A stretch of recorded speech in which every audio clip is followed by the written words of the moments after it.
De pie, por favor. Gracia, misericordia y paz de parte de Dios nuestro Padre y de nuestro Señor Jesucristo sea con cada uno de ustedes. Pueden sentarse.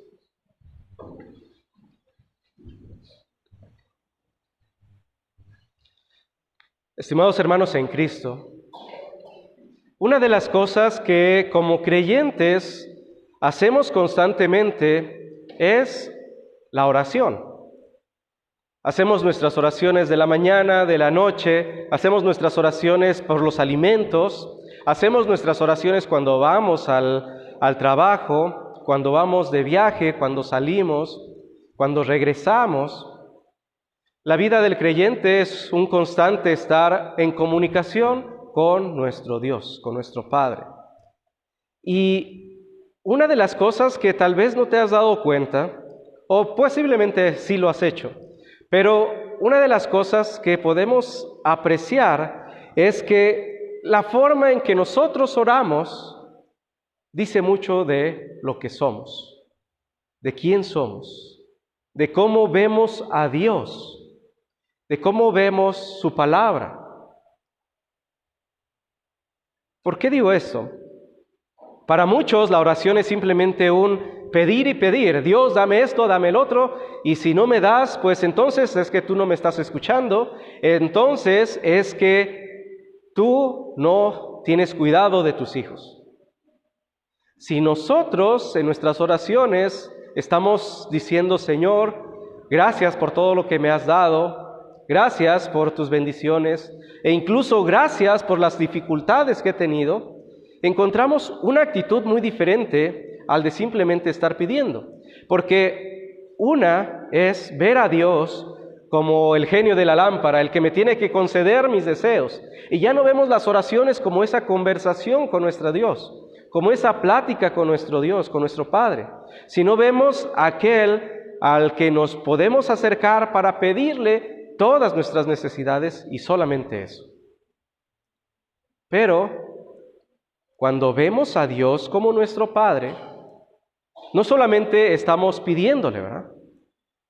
¿Cómo es una plática de un hijo con un padre? No se la pasan diciéndonos, papá, dame esto, papá, dame el otro. Es parte, obviamente.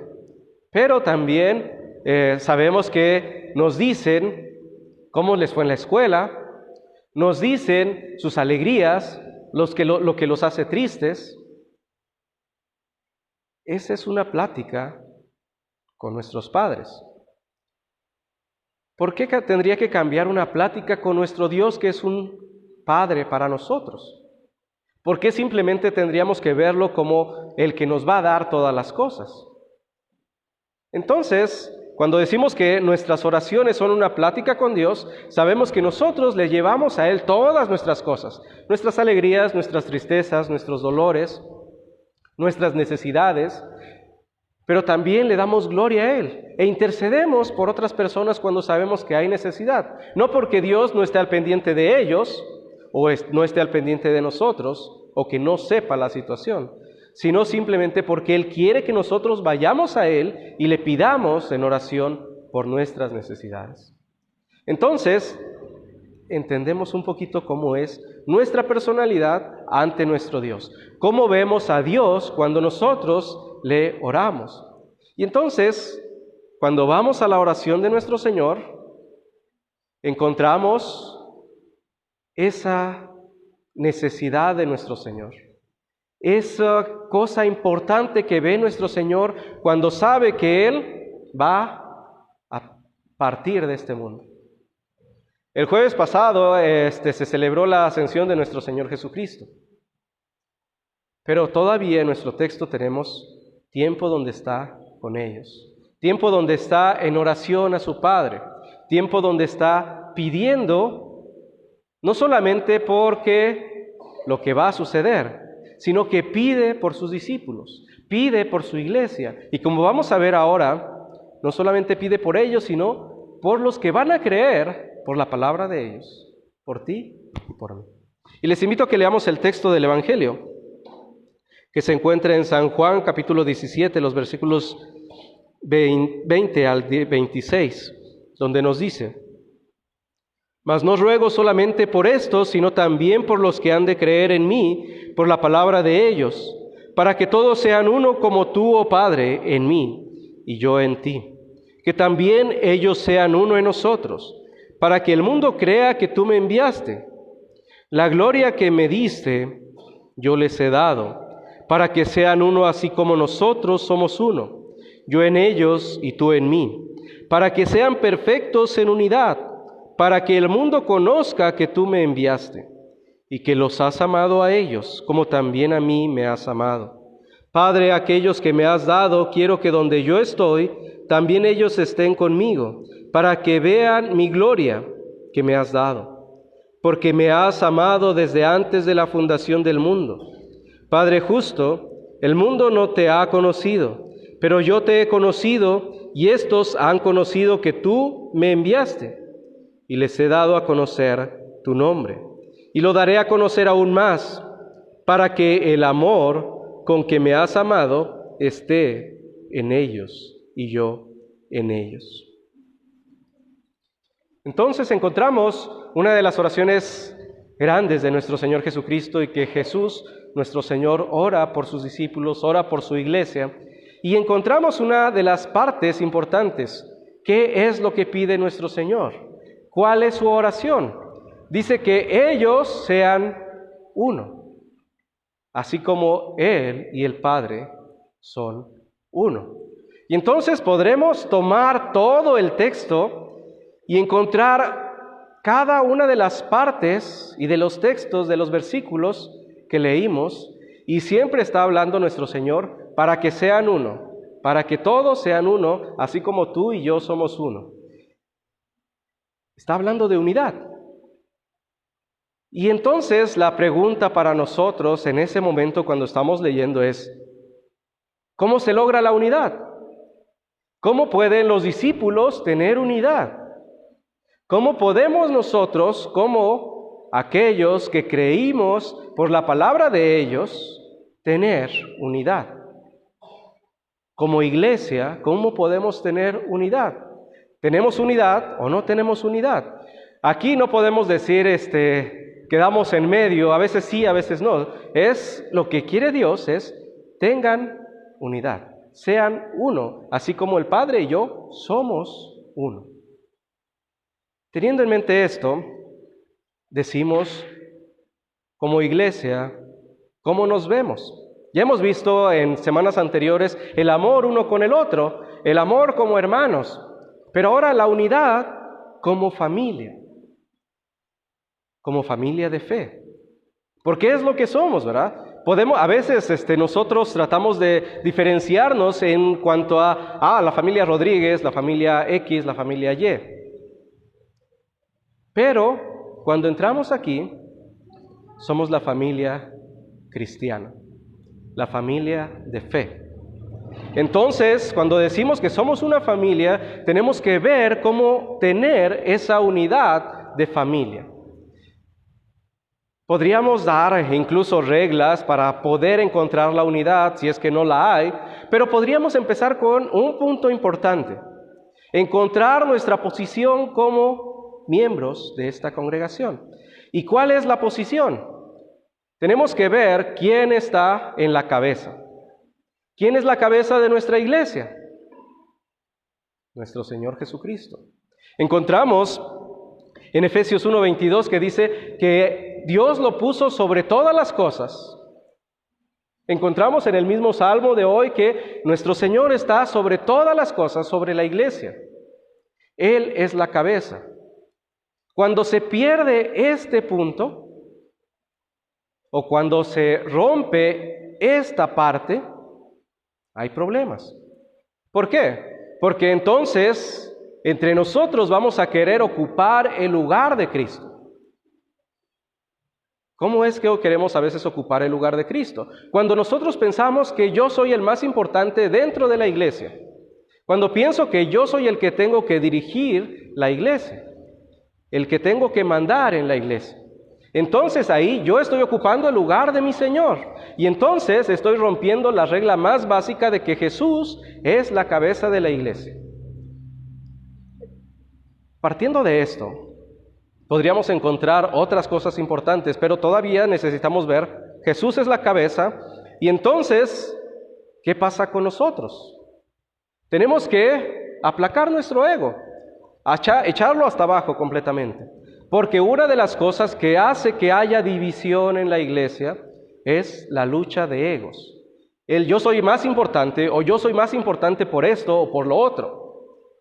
No saben cuántas ocasiones he visto que obra de la iglesia sea arruinada por completo porque unos con otros están peleando por ser el más importante dentro de la iglesia.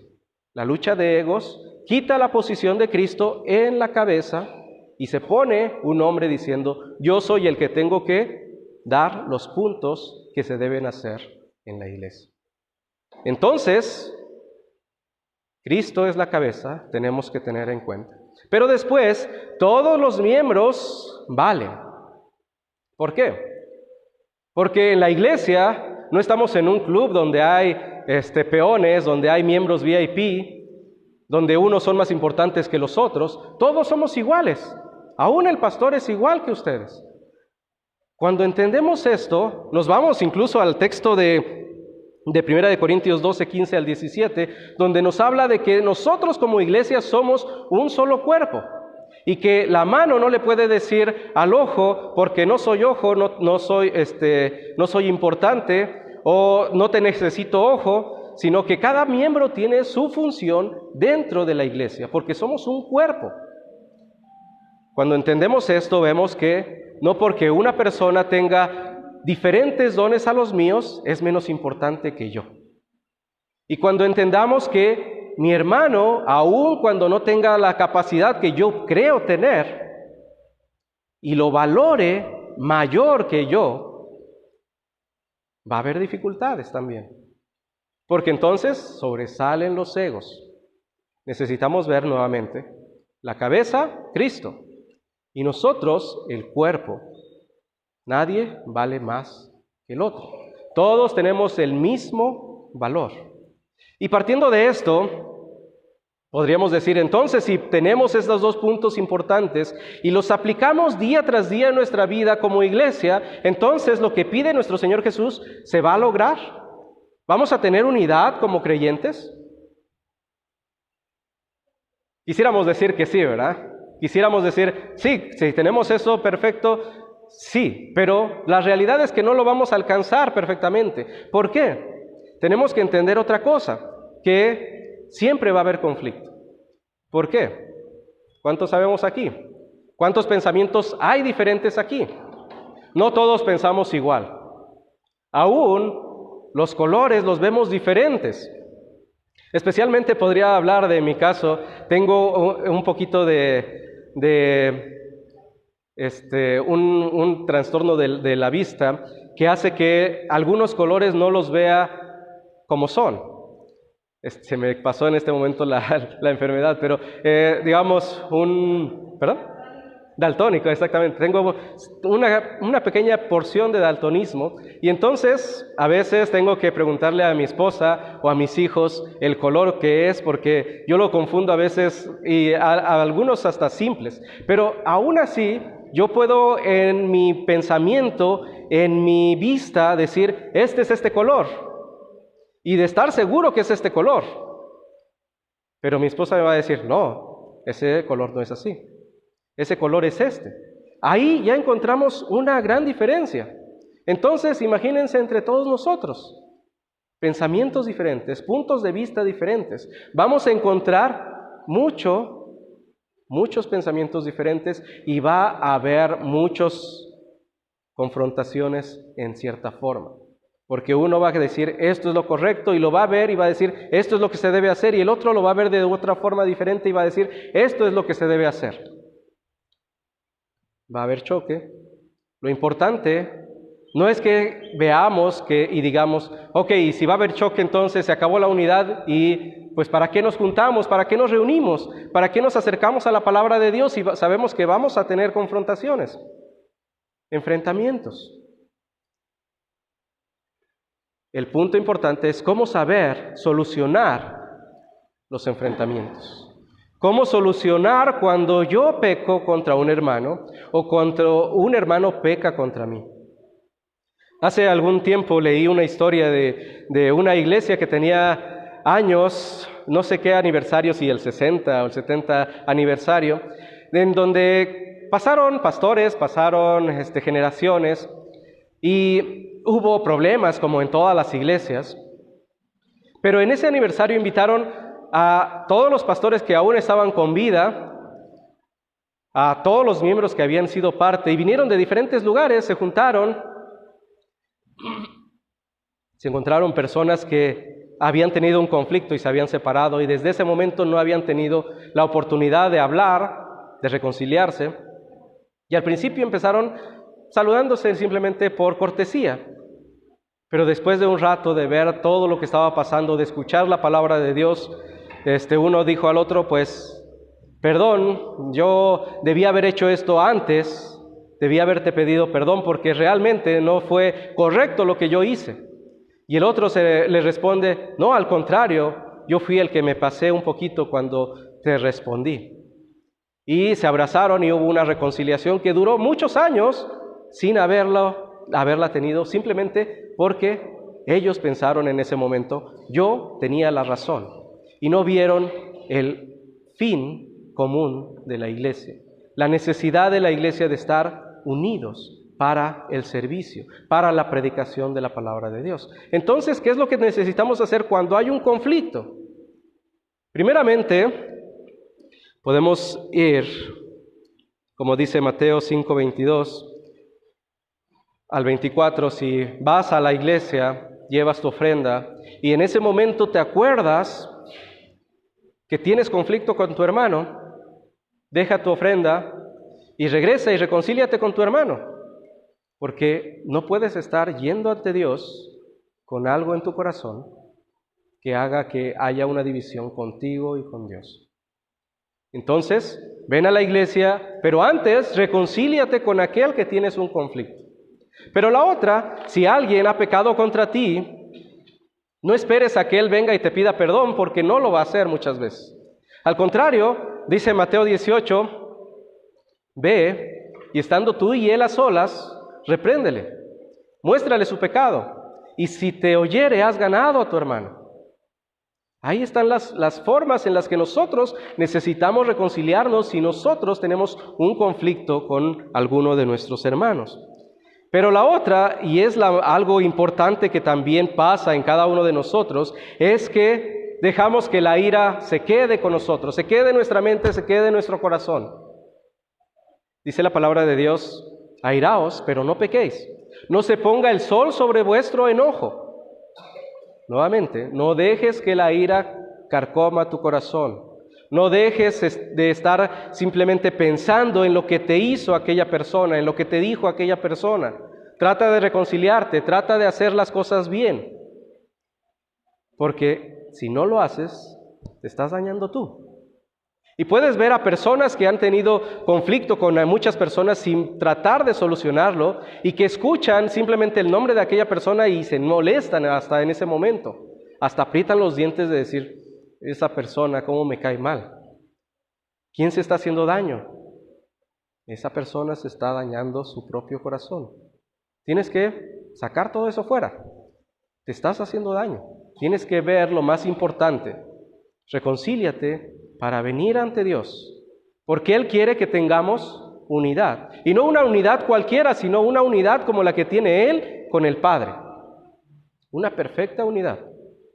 De aquí podríamos pasar a la unidad en todos los creyentes, en todo el mundo, y diríamos, simplemente es imposible.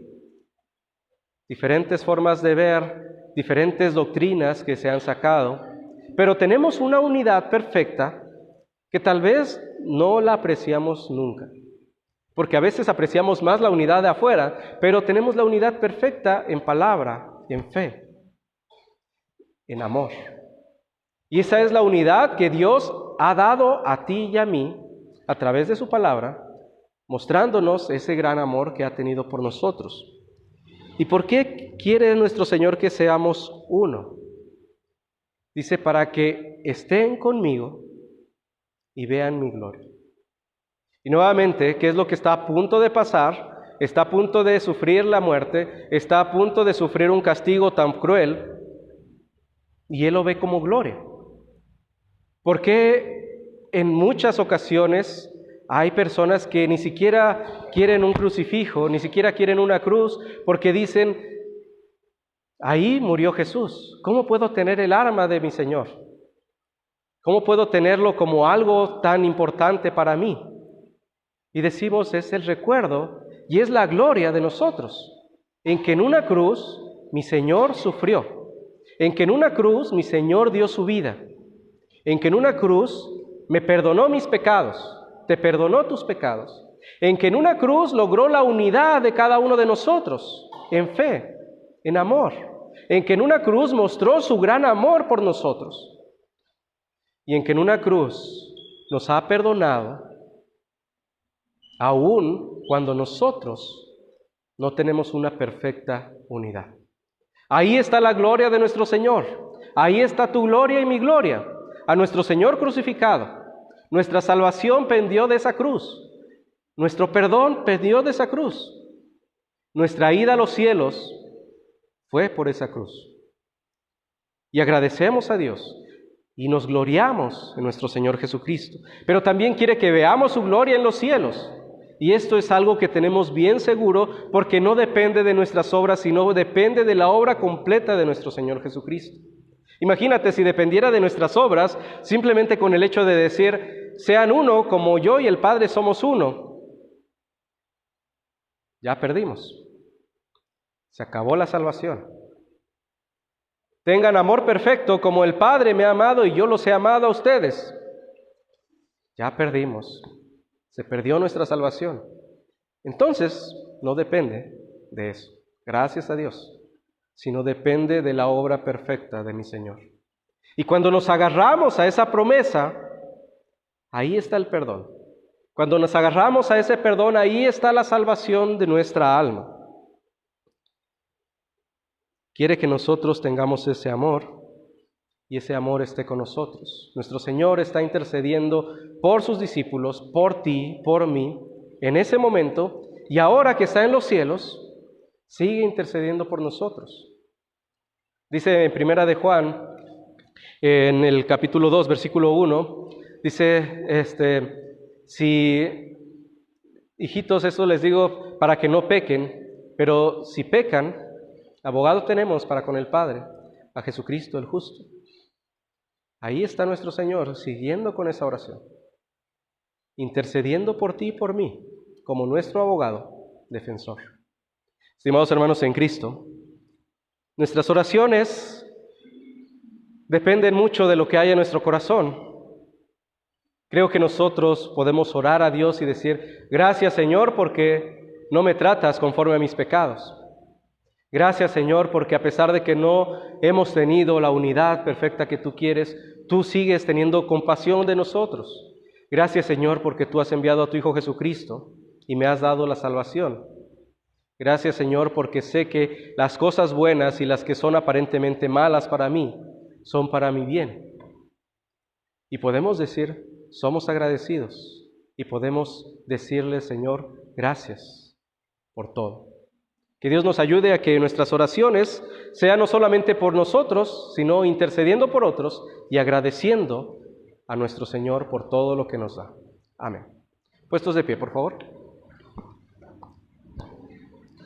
Ahora la paz de Dios, que sobrepasa todo entendimiento, guarde sus mentes y sus corazones en Cristo Jesús, ahora y por los siglos. Amén.